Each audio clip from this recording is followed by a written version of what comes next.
La Sainte Bible. Traduction Louis II 1910. Genèse chapitre 9. Verset 1. Dieu bénit Noé et ses fils, et leur dit, soyez féconds, multipliez, et remplissez la terre. Verset 2.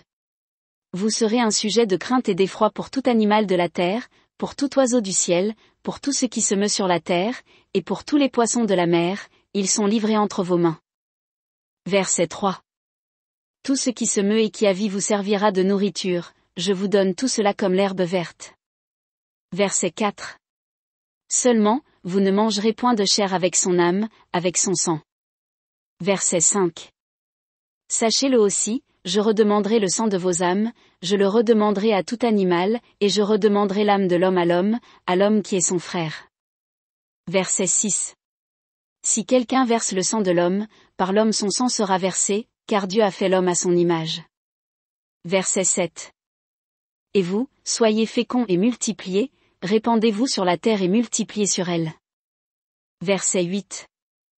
Dieu parla encore à Noé et à ses fils avec lui, en disant. Verset 9. Voici, j'établis mon alliance avec vous et avec votre postérité après vous.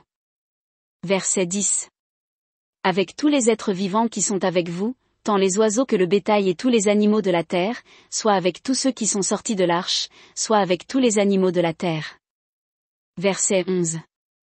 J'établis mon alliance avec vous, aucune chair ne sera plus exterminée par les eaux du déluge, et il n'y aura plus de déluge pour détruire la terre. Verset 12. Et Dieu dit, c'est ici le signe de l'alliance que j'établis entre moi et vous, et tous les êtres vivants qui sont avec vous, pour les générations à toujours. Verset 13.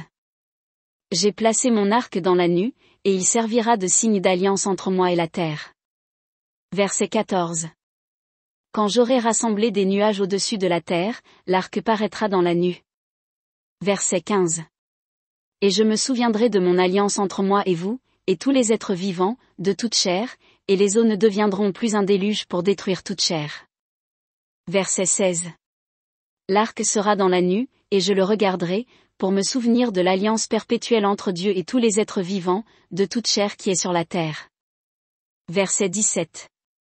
Et Dieu dit à Noé, tel est le signe de l'alliance que j'établis entre moi et toute chair qui est sur la terre.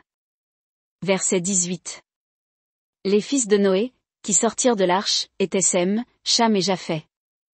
Cham fut le père de Canaan. Verset 19.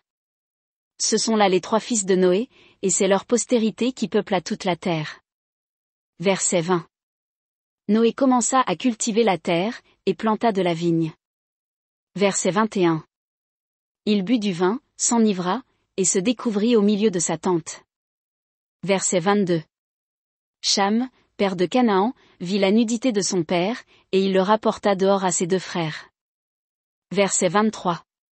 Alors Sem et Japhet prirent le manteau, le mirent sur leurs épaules, marchèrent à reculons, et couvrirent la nudité de leur père, comme leur visage était détourné, ils ne virent point la nudité de leur père. Verset 24. Lorsque Noé se réveilla de son vin, il apprit ce que lui avait fait son fils cadet. Verset 25. Et il dit, maudit soit Canaan. Qu'il soit l'esclave des esclaves de ses frères. Verset 26.